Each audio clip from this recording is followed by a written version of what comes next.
Fala minhas amigas, fala meus amigos, tudo jóia? Eu sou Saulo Novaes, um curioso, e sejam todas bem-vindas, sejam todos bem-vindos ao meu, ao seu, ao nosso Papo no Auge, um podcast voltado à troca de ideias, sem censura, sem preconceitos, gerando pra você conteúdo muito inteligente, por essas ondas sonoras, sempre um especialista por episódio, muita informação, muito conhecimento sendo gerado, de modo a amplificar a voz da ciência, a voz da educação, a voz docente. Eis o nosso propósito, vamos pro auge na sua 6ª temporada.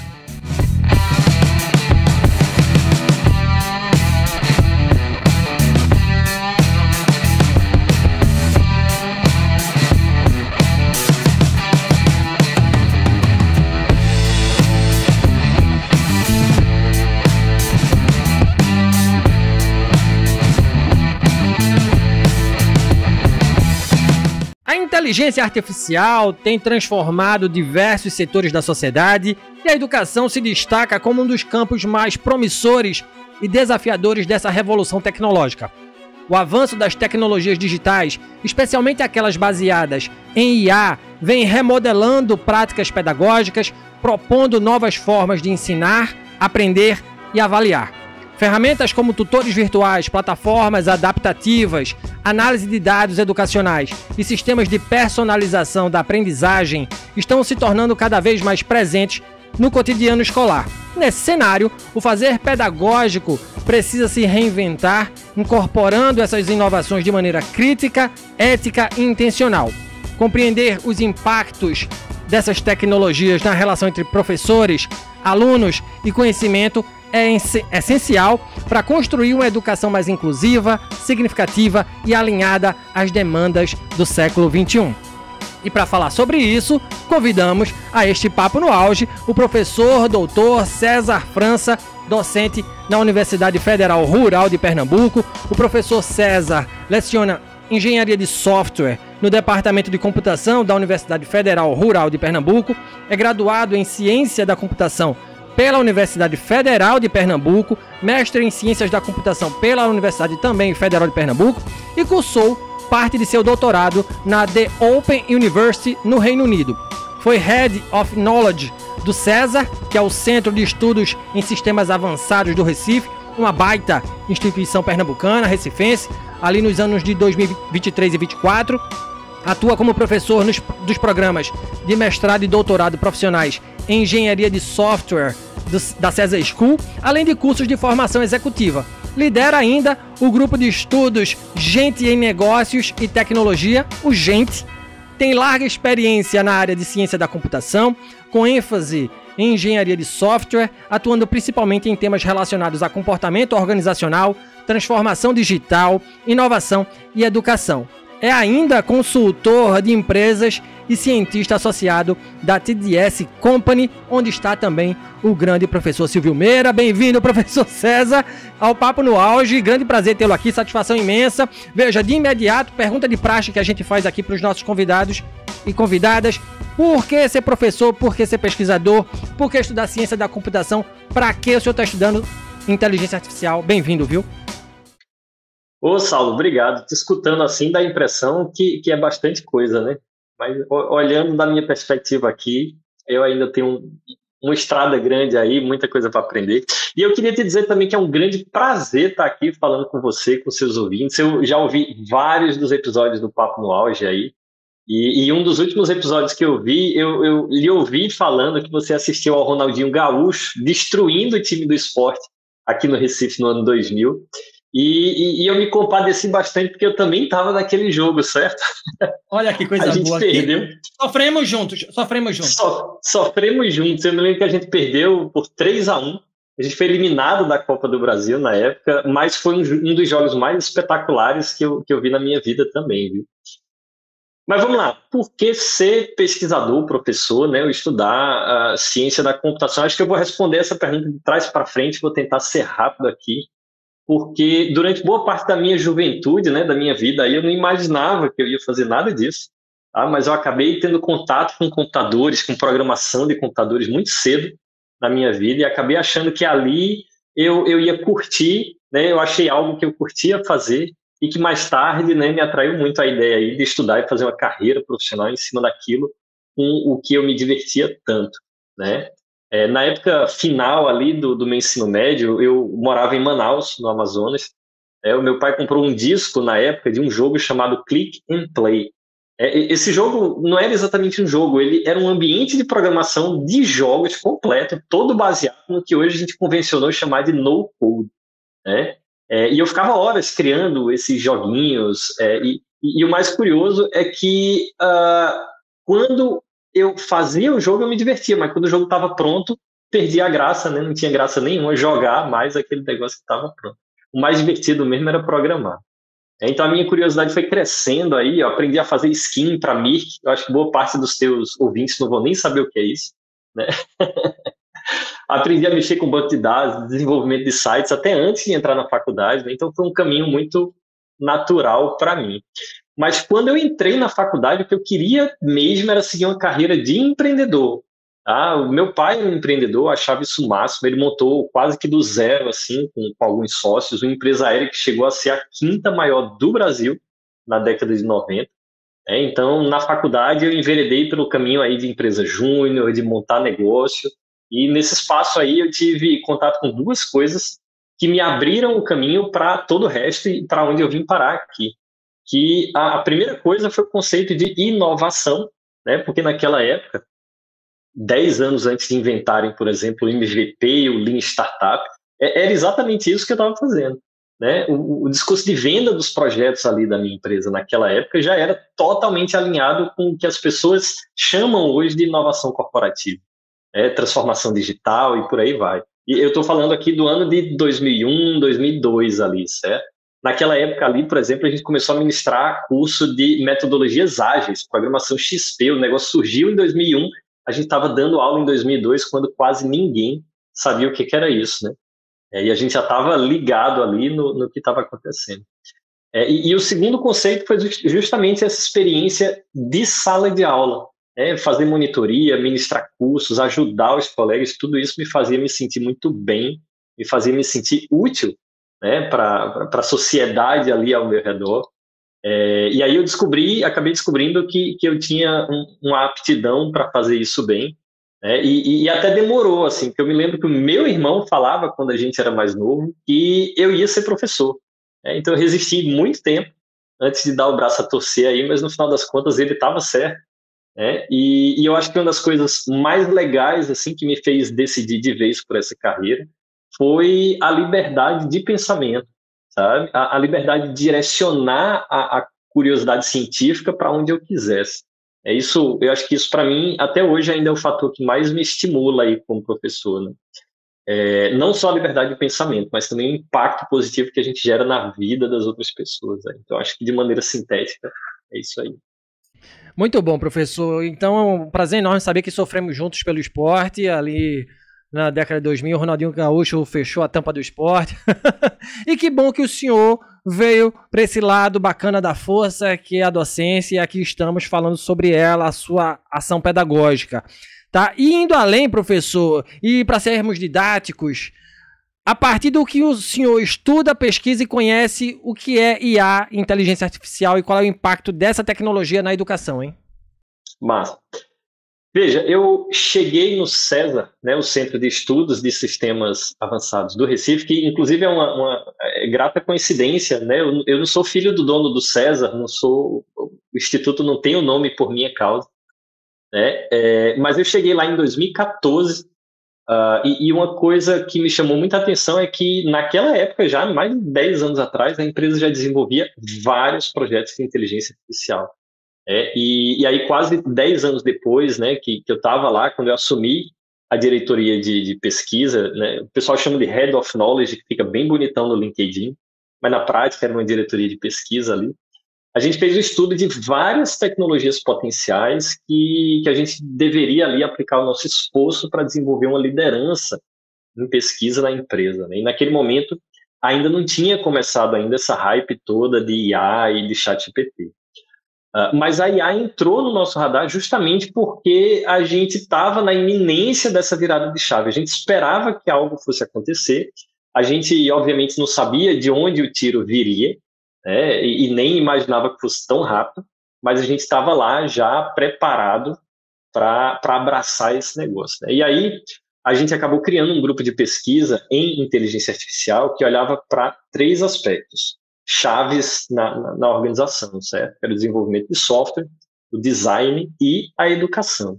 E aí, quando o assunto caiu na boca do povo, né, teve o lançamento aí do ChatGPT, a gente começou a acompanhar de muito perto todos os desdobramentos, todos os impactos práticos ali que a gente tinha imaginado, né, acontecendo na nossa frente. Foi uma experiência muito marcante e isso me atraiu muito para começar a estudar mais profundamente a inteligência artificial.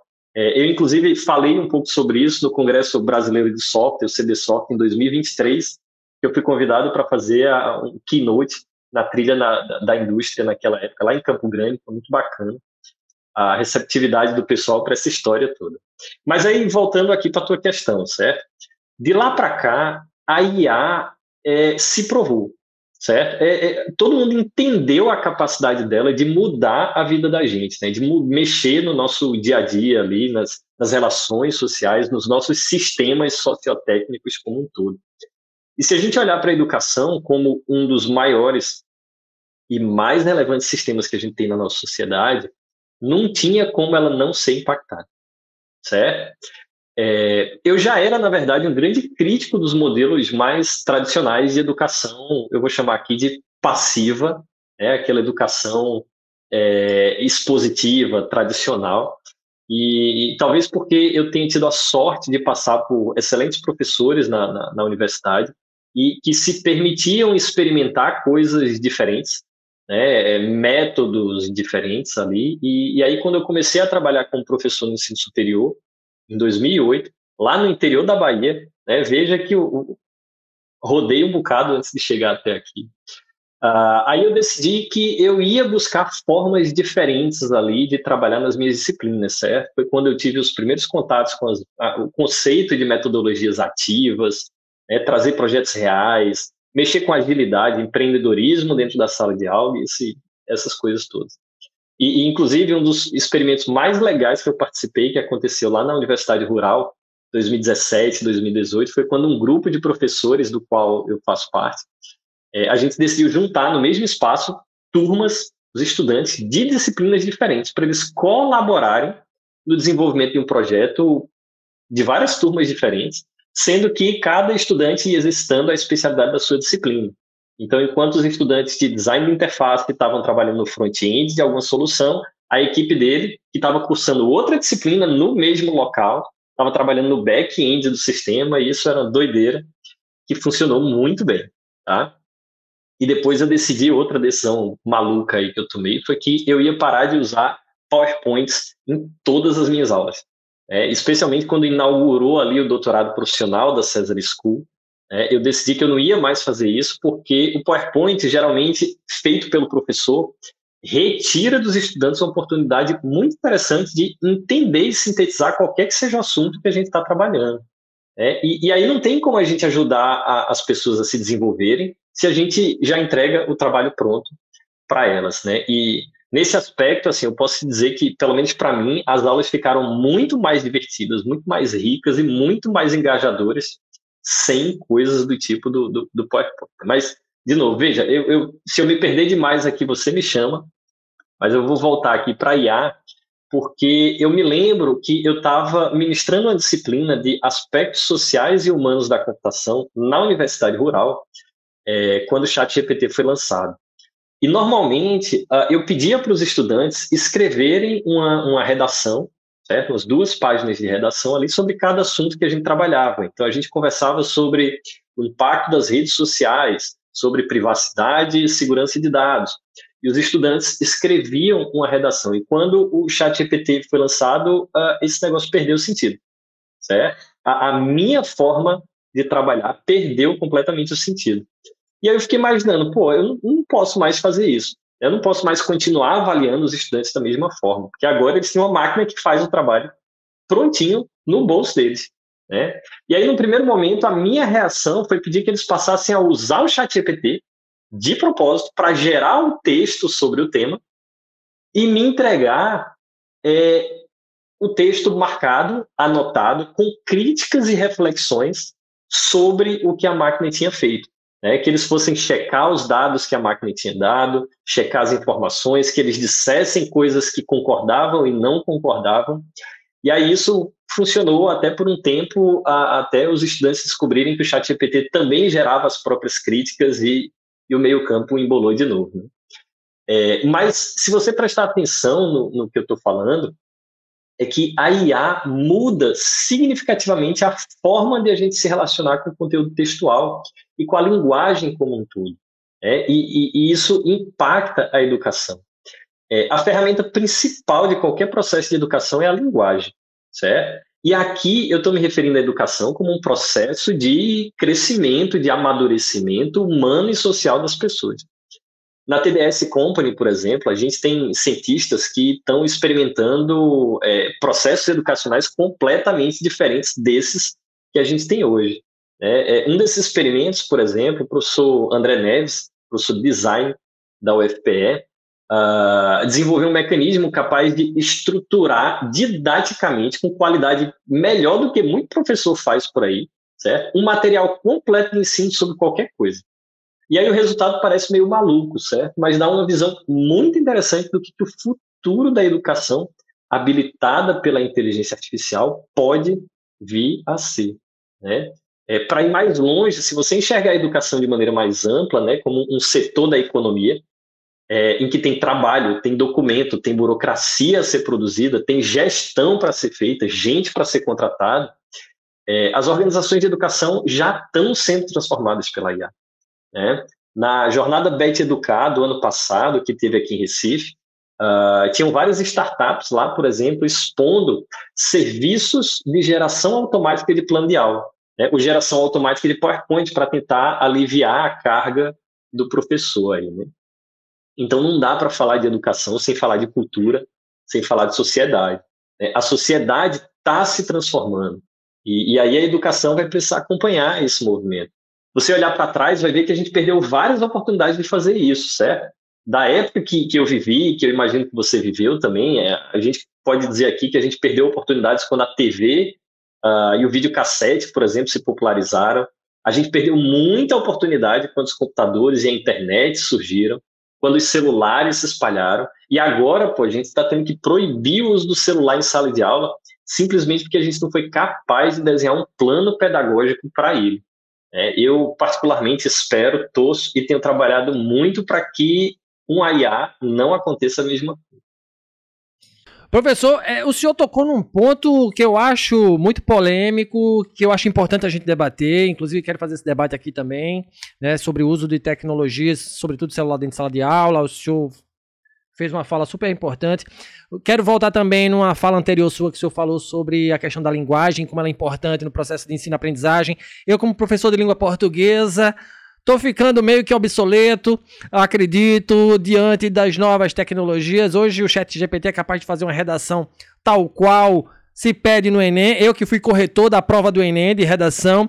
Então, assim, não precisa mais de mim, né? O cara vai lá, bota um prompt, escreva uma redação usando, né, a régua do Enem, enfim, e aí você cria um texto. Para que, professor? Não sei, são elucubrações que eu fico fazendo na minha cabeça a partir de tanta tecnologia. E estou falando isso, professor, para fazer a minha próxima pergunta. Porque os algoritmos de IA são treinados com dados históricos que carregam vieses sociais.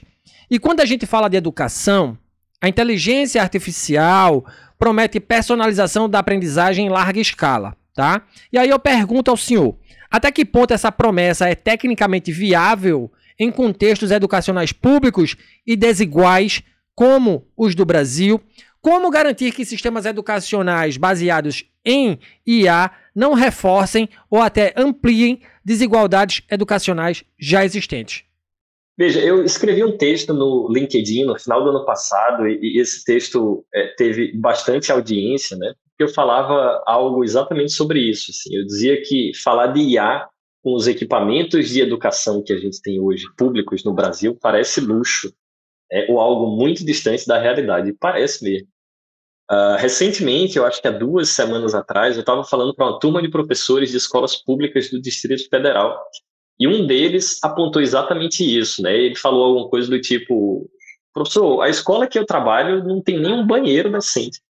Como é que eu vou conseguir me concentrar para pensar numa forma legal de usar IA, se nem o básico aqui a gente está conseguindo resolver, né? Mas eu acho que tem dois pontos importantes para resolver, responder a tua pergunta aí. O primeiro deles é o seguinte: a gente, como professor, os nossos professores, a nossa família e todo mundo ao nosso redor também carrega vieses, certo? E mesmo assim a gente consegue aprender com elas. E até contar com a ajuda delas para desenvolver ali um pensamento mais crítico, até contrário ao que eles pensam, né? E desenvolver a nossa própria liberdade de pensamento.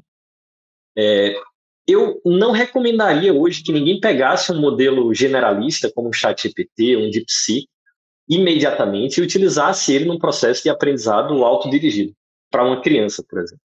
Porque nem a ciência ainda tem uma ideia precisa da quantidade de problemas que isso pode gerar, né?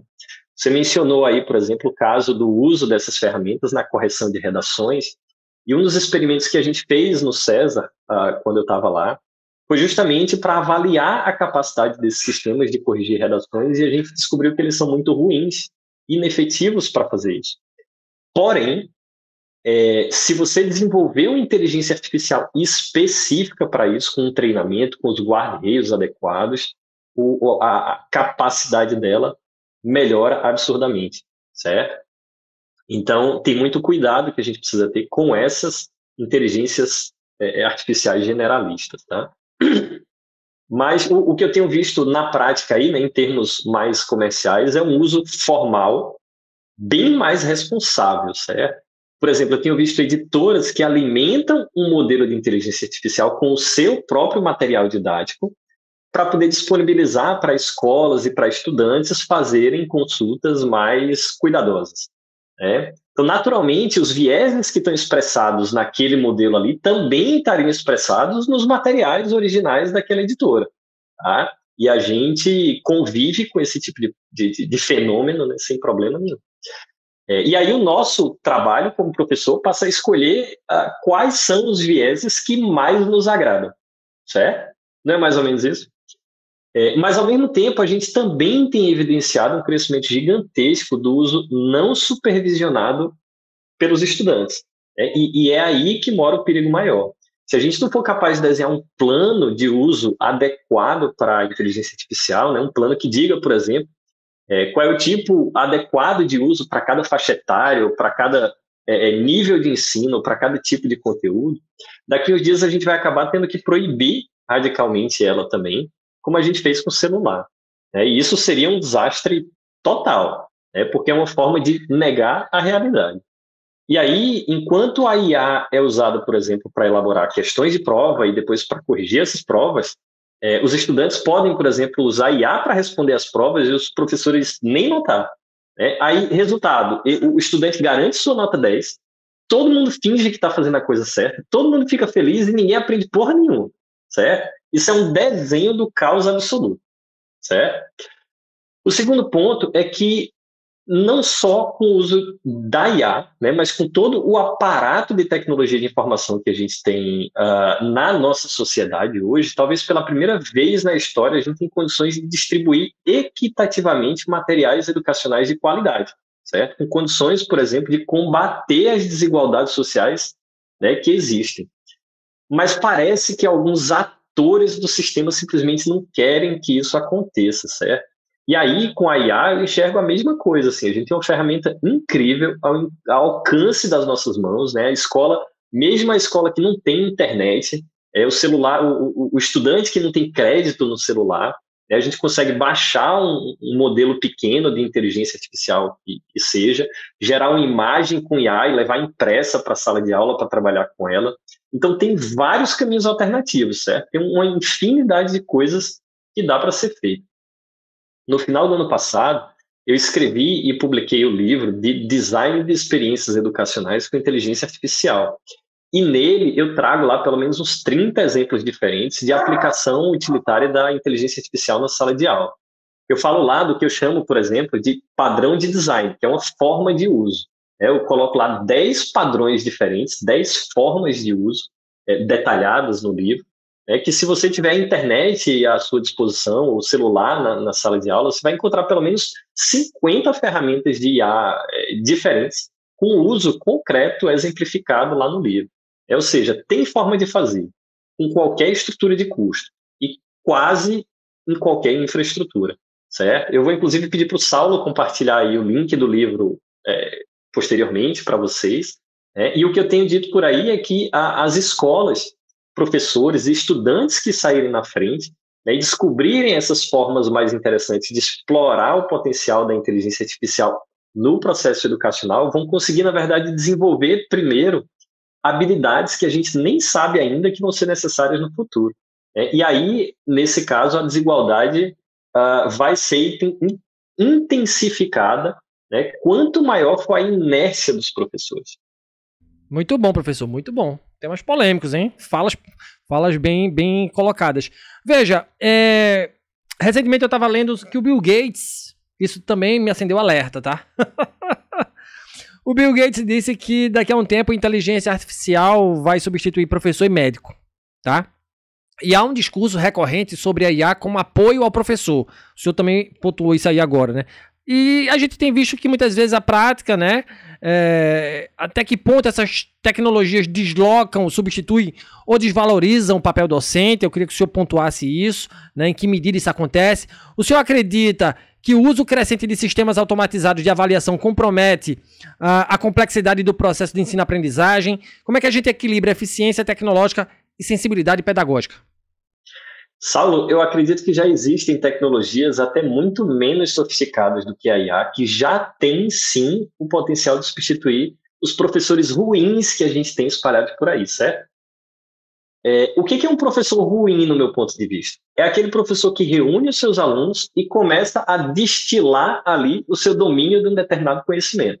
Tá? E não está nem um pouco interessado para o fato de que as pessoas que estão ali na frente dele estão achando que ele está falando chato, não estão aprendendo nada, certo? Então, o sucesso para esse professor é conseguir dar a matéria inteira de acordo com o cronograma, de acordo com o plano e dentro do prazo, certo? O que ele está fazendo aí é essencialmente uma exposição descompromissada de conteúdo. Esse professor já poderia ter sido substituído há 30 anos atrás pelo videocassete e a fita, que eu falei ainda agora.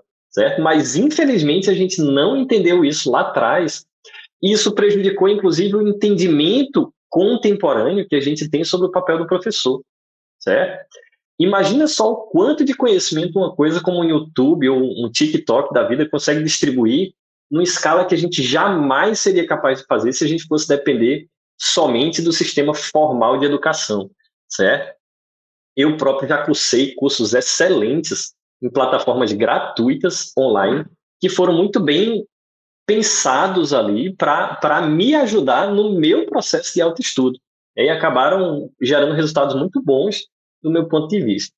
Talvez até melhores do que eu poderia ter alcançado se eu tivesse, né, procurado um professor ali para experiência presencial. Mas o professor bom faz uma diferença muito grande, certo? Professor bom, ele não pensa só a jornada de construção de conhecimento do estudante ali de uma maneira bacana, mas ele também é capaz de acompanhar, observar e perceber quando o estudante não está conseguindo captar a mensagem dele, né? Ele consegue avaliar ali muito de perto o amadurecimento de cada indivíduo que está do seu lado ali, né? Às vezes com base em um sinal, ou um olhar, uma expressão que uma máquina não é capaz de perceber ainda, e talvez nem chegue a ser, né? E principalmente quando a gente conhece a história de vida, né, por trás de cada estudante ali, né, as suas dificuldades, o contexto deles, a gente consegue traçar caminhos ali que são extremamente significativos para cada um. Né? Esse bom professor não tem como ser substituído por máquina nenhuma. Certo? Inclusive, tem um estudo de 2013, certo? Mais de 10 anos atrás.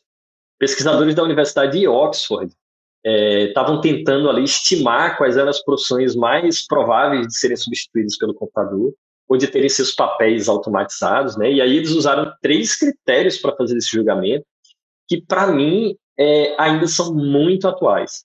Tá? Esses 3 critérios eram o grau de inteligência social demandado pela profissão, a criatividade e a percepção ou manipulação de coisas, né? Então, se uma profissão demanda muito de alguma dessas 3 coisas, ela é muito difícil de ser substituída por um computador, ou até por uma inteligência artificial dessas que a gente tem hoje. E se você parar para pensar direitinho, é exatamente isso que o bom professor faz. Tá? Ele tem uma capacidade de perceber o estado cognitivo do aluno. E o estado cognitivo do aluno é algo absolutamente abstrato, certo? A gente não tem como colocar uma visão computacional sobre isso e identificar o que está acontecendo. O bom professor oportuniza, por exemplo, que o grupo, que o coletivo fortaleça as individualidades de cada estudante. Um professor bom, ele cria e ele improvisa, né, para melhorar a experiência dos estudantes ali no seu processo de construção de conhecimento. Muito top, professor. Vou pedir licença um minutinho só para eu colocar uma lanterna aqui, que as minhas estão apagando. Depois a gente edita isso aqui tudo. Eu comprei luminária. Veja, a gente tá falando de substituição. Eu comprei luminária USB, que aí agora estão dando pau. Aí eu vou pro analógico. Porra, cara, é foda. Rapidinho. Prof, muito massa a sua explanação. Obrigado. Eu tenho certeza que muito professor... O bom professor, ele tá olhando, vendo, ouvindo a sua fala e tá dizendo, pô, tô no caminho certo. Aquele professor do PowerPoint que o senhor citou, ele deve ficar com a pulga atrás da orelha, né, e certamente rever o seu processo pedagógico, porque é assim que faz um bom professor, né, professor? Ô Saulo, deixa eu até fazer uma provocação aí, sabe? Porque eu acho que o professor ruim, ele não tá nem ouvindo esse podcast, certo? E a minha provocação vai ser para os professores bons. Levem o podcast, escutem assim no volume alto, como quem não quer nada, do lado daquele colega que você sabe que está precisando escutar isso daqui, sabe? Pois é, tem um monte por aí, viu, professor? Olha, veja, vamos falar de ética, tá? Porque eu queria saber do senhor se existem riscos éticos ao delegar decisões pedagógicas a sistemas de inteligência artificial, como também, né, se existe aí uma tensão entre interesses corporativos por trás do desenvolvimento de ferramentas de IA e os objetivos sociais da educação pública, professor. Eu queria também saber quem é que deve ser responsabilizado, por exemplo, quando se aliam decisões pedagógicas e IA. E como é que a universidade pode mediar ou resistir a essa tensão? O senhor falou em sistemas que vão contra, né? Essa tensão entre interesses mercadológicos e a educação pública. Pois é, veja, o principal objetivo social da educação pública, né, na minha perspectiva, ou pelo menos deveria ser, era preparar as pessoas para serem, primeiro de tudo, uma visão muito utópica e talvez hedonista aqui da vida, para as pessoas serem capazes de ser felizes na sua jornada, certo? E, em segundo lugar, trazendo uma visão um pouco mais utilitarista, para as pessoas serem produtivas e úteis para a sociedade da sua época e além, né? E todo o sistema educacional da nossa época foi pensado e construído sem a ajuda das máquinas, certo? Nenhuma inteligência artificial. E aí eu lhe pergunto para o seu ouvinte, para quem está ouvindo a gente aqui, será que a gente está conseguindo cumprir direitinho esse objetivo? De preparar as pessoas para serem felizes na sua jornada e para serem úteis à sociedade da sua época. E aí, veja, eu não estou falando somente de adicionar IA, vamos ensinar IA agora para todo mundo, né? Ou vamos ensinar pensamento computacional, programação ou o que for, porque agora isso faz parte do ferramental mínimo necessário para aprender, né, de quem pretende ser útil no futuro. Né? À medida que o tempo passa, a gente vem incorporando algumas tecnologias de informação, principalmente no que diz respeito à gestão dos processos educacionais.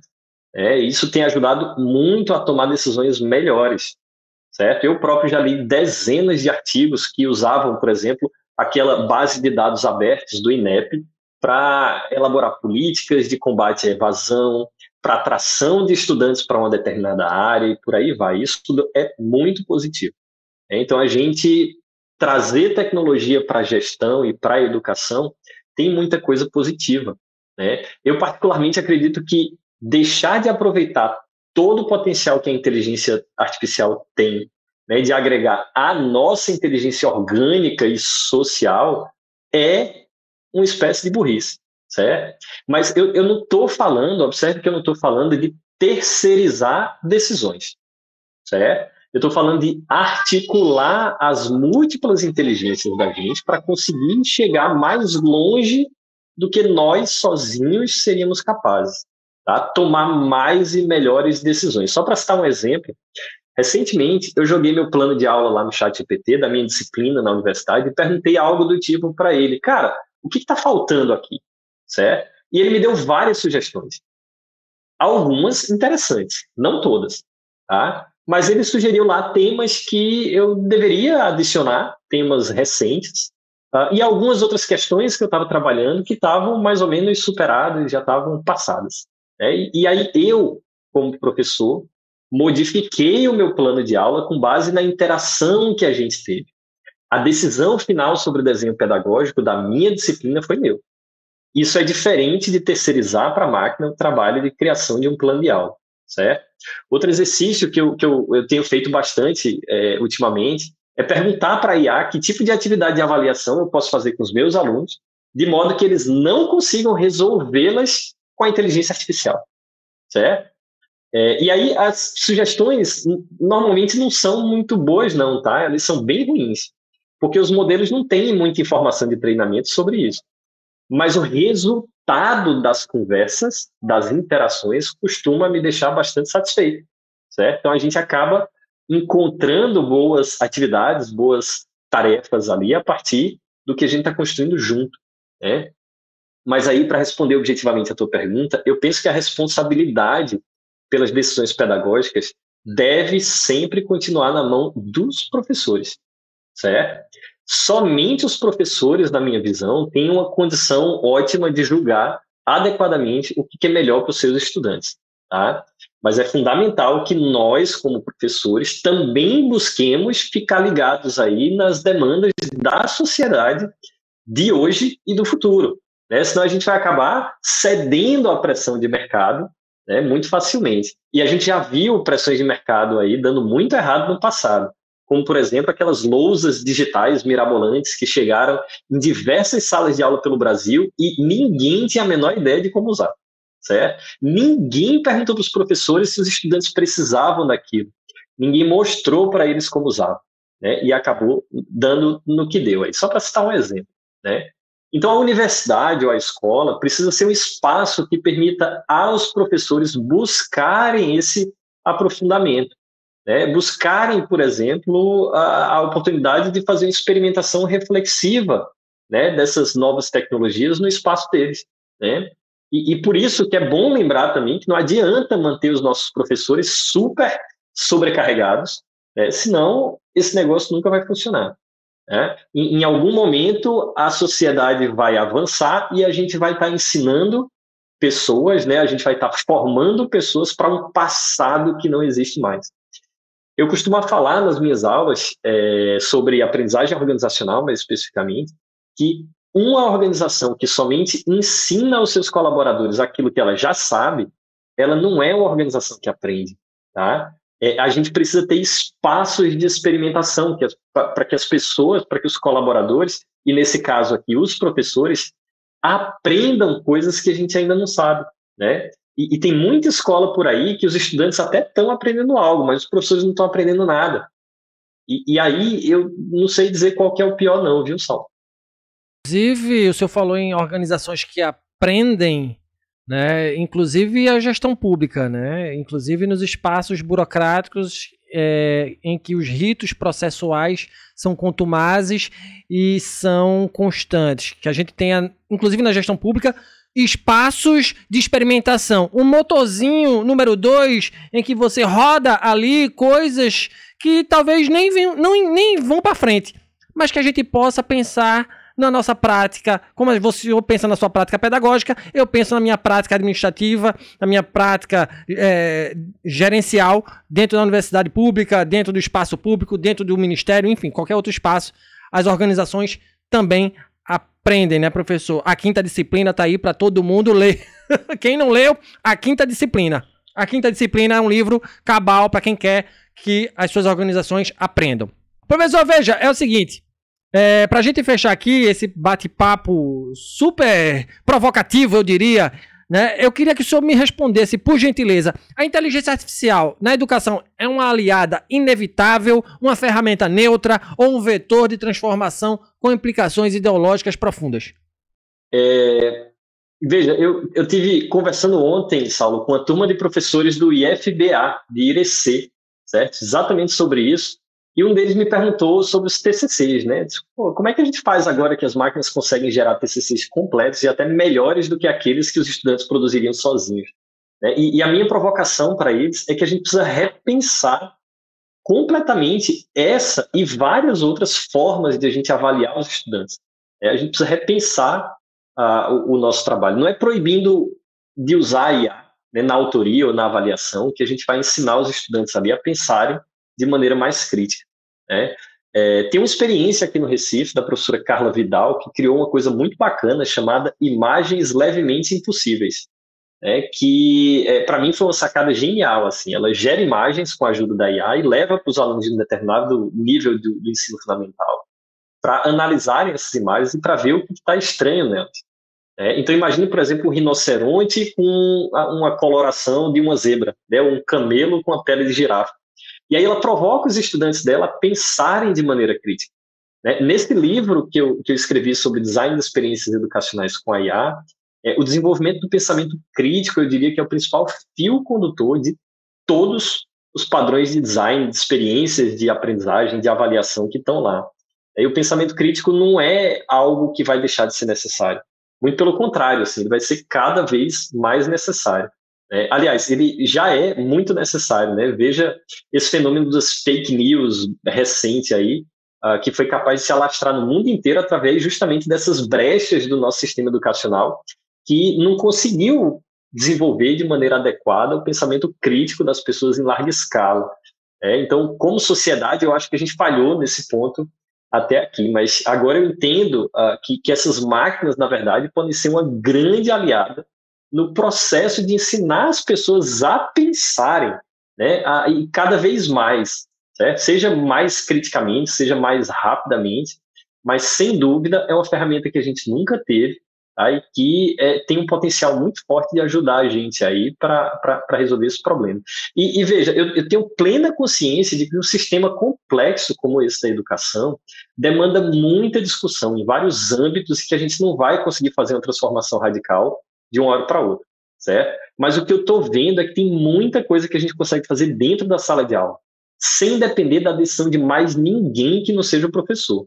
E se a gente ficar esperando alguém descobrir uma fórmula geral para o uso de IA na sala de aula, ela pode nunca chegar, como ela nunca chegou, por exemplo, para os telefones celulares, para os computadores ou para as lousas eletrônicas, né? E por aí vai. Os professores agora estão diante de uma oportunidade absurda de experimentar uma tecnologia muito avançada e quase sem custo direto para eles e para as escolas ou para as universidades, né? E quem sabe eles não possam iniciar essa revolução silenciosa aí do nosso sistema educacional.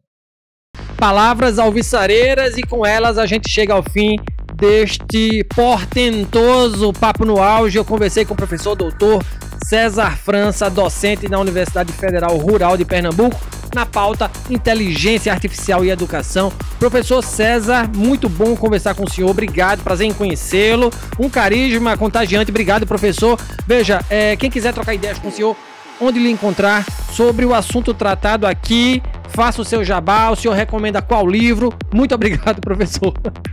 Beleza, Saulo, eu agradeço o convite mais uma vez. Vocês me encontram no Instagram, no cesar.frança com 2 S, ou no LinkedIn, César Franca, no TikTok, no YouTube, se pesquisar por aí vocês me encontram também, Facebook até. Eu recomendo que vocês deem uma olhada no meu livro, obviamente, sobre design de experiências educacionais com inteligência artificial, que eu escrevi com muito carinho, com muito cuidado e com muita ajuda também na inteligência artificial. E vejam que isso para mim é um motivo de muito orgulho, viu? A TDS Company, que é a empresa que eu estou trabalhando agora, também lançou recentemente um e-book muito rico sobre educação digital e inteligente, que vale muito a pena ser lido. E vale mencionar aí que a TDS Company também desenvolveu há alguns anos atrás uma plataforma digital que hoje já é utilizada em vários países e que articula de uma maneira muito bacana agentes inteligentes dentro de um processo de colaboração criativa para potencializar a inovação, né, em diversas organizações aí. E eu vou pedir para o Saulo disponibilizar aqui para vocês todos esses links, os links das minhas redes também. E eu peço, inclusive, que aqueles que já estão experimentando alguma coisa, me procurem nas redes sociais, me mandem, entrem em contato comigo. Porque eu estou colecionando essas experiências aí para dar visibilidade para elas onde eu puder, certo? Contem comigo aí nessa missão. A gente só não pode perder o foco daquele objetivo inicial que eu falei ali antes, e que eu só não vou repetir, porque eu sei que o ouvinte mais esperto vai voltar o podcast aí alguns minutos para lembrar que o objetivo é esse. E Saulo, brigadão, cara, parabéns pelo teu trabalho aí no Papo no Auge. Obrigado, professor, aí sabe muito, sabe como é que joga o jogo, obrigado. E friso também que participei da formação da TDS, tá? Usei muito a plataforma dele lá, o Strategia, vale muito a pena. Pois é, muito bacana. Professor, obrigado mais uma vez, sucesso e conte comigo sempre que o senhor precisar, tá joia? Obrigadão, prof. Valeu, grande abraço. E se você gostou desse conteúdo, não esqueça de avaliar o podcast Papo no Auge nos principais agregadores de áudio, nos siga nas mídias sociais, no Instagram, @Papo no Auge, no LinkedIn, Saulo Novaes. Compartilhe o nosso programa na sua rede de amigos. Estamos integralmente nos principais agregadores de podcast e também no YouTube. Quer ser um parceiro do Papo no Auge? Então se associe ao nosso programa por meio da plataforma Catarse de financiamento coletivo e também via Mercado Pago. Com planos de 5, 10, 30, 50 e 100 reais, você se torna um membro de nosso podcast e nos ajuda a conversar com mais professores mundo afora. Um grande abraço a todo mundo e bora pro auge.